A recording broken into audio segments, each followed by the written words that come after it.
Hello बच्चों, Haryana CET और अन्य प्रतियोगी परीक्षाओं हेतु रीजनिंग के कुछ प्रश्नों के साथ में उपस्थित हूँ। तो आइए प्रश्नों को शुरू करते हैं। पहला प्रश्न है, 4 सेंटीमीटर भुजा वाले घन को 1 सेंटीमीटर भुजा वाले छोटे घनों में विभाजित किया गया। विभाजन से पूर्व घन के फलकों को काले रंग से रंग दिया गया, तो कितने घन ऐसे होंगे जिनकी कोई भी सतह नहीं रंगी गई? तो देखिए 4 सेंटीमीटर भुजा है और उससे हमने 1-1 सेंटीमीटर वाले हमने टुकड़े काटे हैं, तो कुल कितने टुकड़े एक भुजा पे बने? 4/1 यानी 4।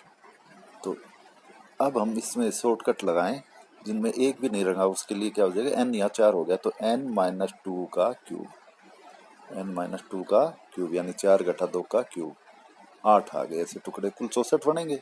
4 सेंटीमीटर भुजा वाले को यदि 1 सेंटीमीटर में काटेंगे तो 4/1 से 4 आए और 4 गुना 4 गुना 4 64 घन बनेंगे। तो उनमें से 8 ऐसे होंगे जिनकी कोई भी सतह रंगी नहीं गई होगी। अगर एक सतह रंगी गई पूछे तो अब शॉर्टकट क्या लगाना है हमने? n-2 का स्क्वायर इंटू 6 ये लगाना है। तो यहाँ पर 4n, तो 4 माइनस 2n, 2 का स्क्वायर 6, 2 का स्क्वायर 4 और 4 गुना में 6 यानी 24 आ गए। अगर 2 पूछा होता तब क्या लेंगे हम? n-2 into 12। तो यहाँ n 4 है तो 4 घटा 2 यानी 2 घटा में 2 गुना में 12 यानी 24 आ गए। और अगर पूछे अब 3 फलक रंगी हुई हो, 3 सतह रंगी हुई हो, तो उसका हमेशा ही उत्तर कितना आता? 8। तो वो आ गई हमेशा ही, चाहे कितनी भी बुझा के और कितने भी टुकड़े बने हो उनसे कोई मतलब नहीं, तो 8 ही आएगा। तो कुल ये 64 टुकड़े बन गए, 8 24 24 और 8। तो इस तरह से हम इन प्रश्नों को हल कर सकते हैं। अगला प्रश्न है, 50 लड़कों की एक पंक्ति में गीता का स्थान लड़कियों में आगे से 18वां है तथा पंक्ति में गीता के बाद 18 लड़के हैं। तो देखिए 50 बच्चे हैं, लड़के और लड़कियां मिलाकर, और गीता के बाद 18 लड़के हैं और पंक्ति में कुल 23 लड़के हैं। इसका मतलब गीता से आगे भी कितने लड़के हैं? 5 लड़के हैं। 18 बाद में है 23 में से, तो 5 आगे है।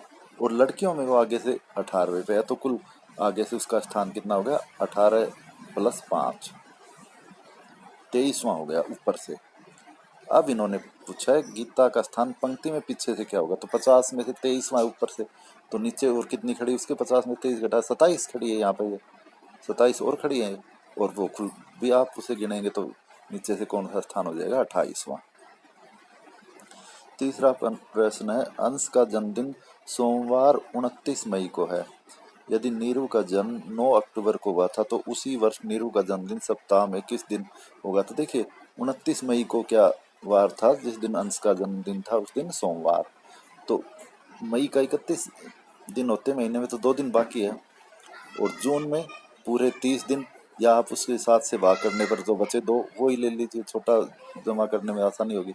ऐसे जुलाई में 31 को 7 से भाग कर कितने से बचे? 3।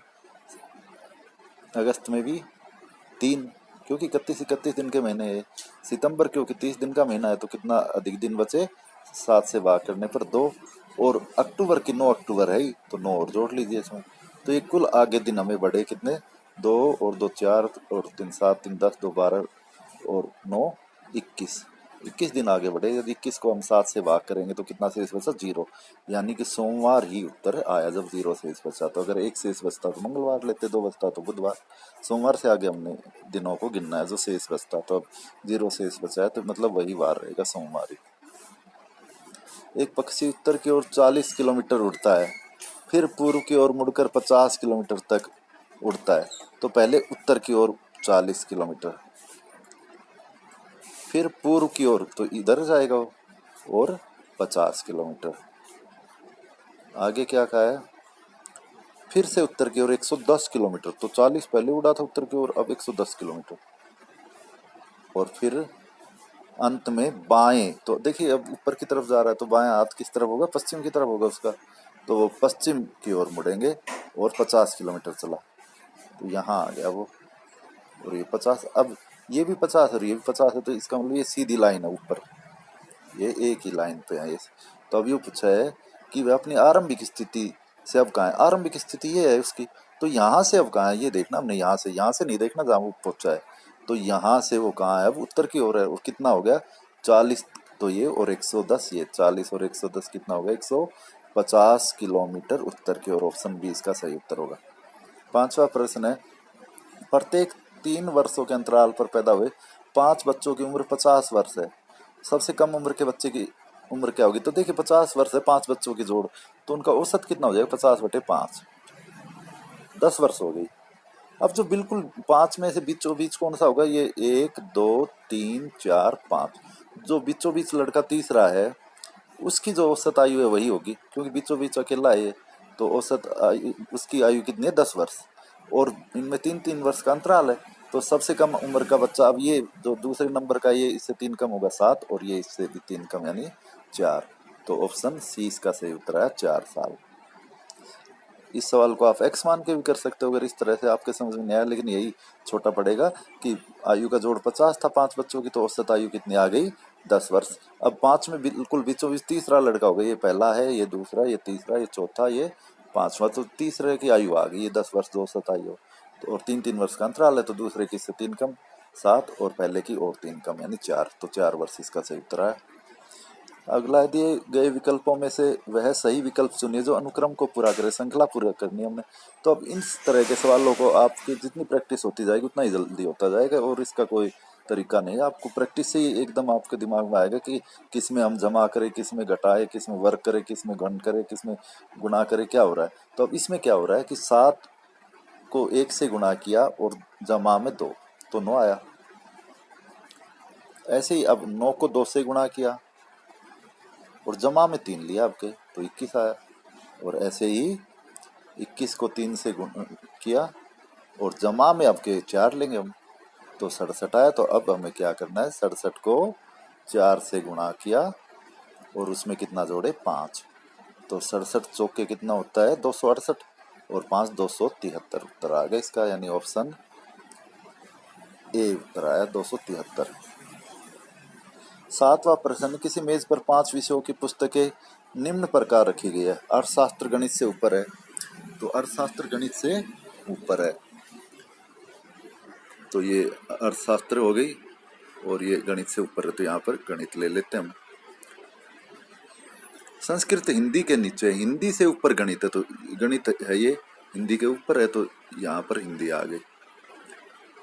विज्ञान संस्कृत के नीचे है। अब संस्कृत हिंदी के नीचे थी, तो हिंदी के नीचे संस्कृत, और सबसे नीचे विज्ञान। तो यही पूछा है, कौन सी सबसे नीचे है पुस्तक? विज्ञान। ऑप्शन डी इसका सही उत्तर है। 8वां प्रश्न, लड़कों की एक पंक्ति में राम का स्थान बाएं से 8वां और श्याम का स्थान दाएं से 15वां। यदि उनके बीच में 4 लड़के हैं तो पंक्ति में लड़कों की कुल संख्या कितनी होगी? तो देखिए इसके 2 उत्तर संभव है इस तरह के सवाल के। कैसे? कि पहले दिया है राम का बाएं से 8वां, तो यहाँ से 8वें स्थान पर है राम, और श्याम का दाएं से 15वां, तो श्याम दाएं से 15वां, और बीच में फिर हम मान ले वो 4 लड़के हैं, तो वो यहाँ पे जो बैठे हैं वो बीच में कितने लड़के बैठे हैं? 4, वो बीच में बैठे हैं। तो इस तरह की अगर स्थिति है तो सीधा हम जमा ही कर ले इनको कि 8 जमा 15 जमा में 4, तो कुल कितने बच्चे आ गए? 27। तो एक उत्तर तो ये संभव है। अब देखिए कभी दूसरा उत्तर भी संभव है क्या? क्योंकि ऑप्शन डी में दिया है ए और बी दोनों संभव है।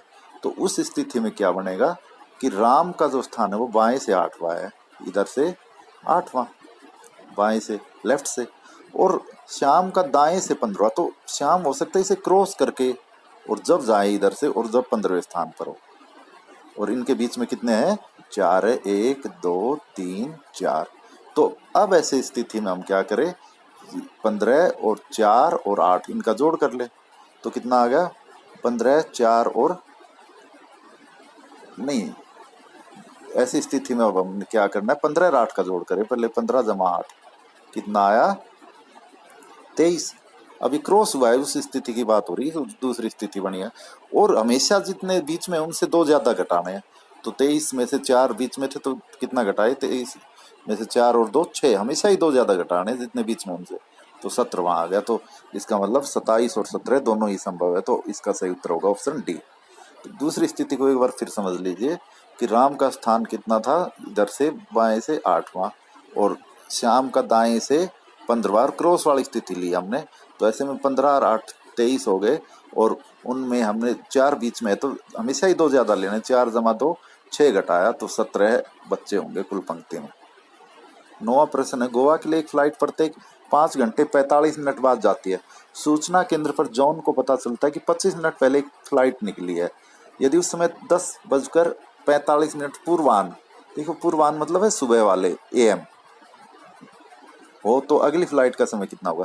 तो 5 घंटे 45 मिनट में से 25 मिनट पहले गई है फ्लाइट, तो वो 25 मिनट यदि घटाते हैं हम, तो अब कितने मिनट, अब जो समय 10:45 पर ये घोषणा हुई है, तो अब अगली फ्लाइट उससे कितने समय बाद जाएगी? 5 घंटे 20 मिनट।